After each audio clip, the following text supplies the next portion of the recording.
అమ్మకి బాగా నేను హెల్ప్ఫుల్గా ఉండే అన్నయ్య వాళ్ళు దూరంగా ఉండేవాళ్ళండి. అందుకని అన్ని ఎక్కువ అమ్మకి నాకు ఎక్కువ బజార్కి వెళ్ళడం కానీ చేయడం కానీ.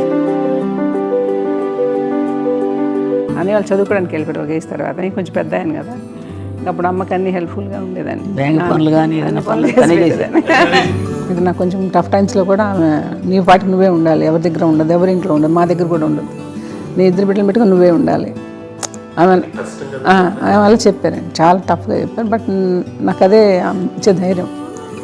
ఇండిపెండెంట్గా అట్లా ఒకరి దగ్గర ఉండొద్దు, నీ గౌరవం తగ్గిపోతుంది, ఎక్కడ ఉండొద్దు.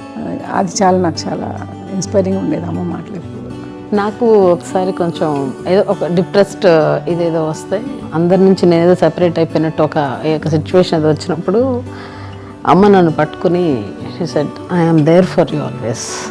ఎవరు నో అన్నా ఎస్ అన్నా ఫ్రెండ్స్ కానీ ఎవరైనా సరే ఎప్పుడు కూడా అలోన్గా మట్టుకు అనుకోకు, నేనున్నాను నీకు. నాకు ఇచ్చిన సలహా ఏం లేదు. బట్ ద బెస్ట్ థింగ్ మా అమ్మ దగ్గర నుంచి హగ్ అండి. ఈరోజు కూడా మా అమ్మని హగ్ చేసుకోకపోతే అంటే అది నాకు మా అందరిలోనూ, అంటే ఆవిడ పెద్ద చదువుకున్న వ్యక్తి కాదు, పెద్దగా నా ఎక్స్పోజర్ కాదు, కానీ ఇవాళ అన్నయ్య కానీ విజయ, మాధవి, నేను, కళ్యాణ్ బాబు ఈ రోజుకి టుగెదర్గానే ఉంటాం. కానీ ద ఇన్విజిబుల్ బాండ్ ఏజ్ మా అమ్మ ఇచ్చింది.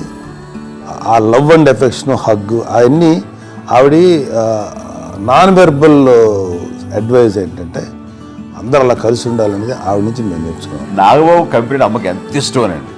మా కంపెనీలో పెద్ద నవ్వదు కానీ రిలాక్స్ అవ్వదు, కానీ నాగబాబు కనబడితే నవ్వు.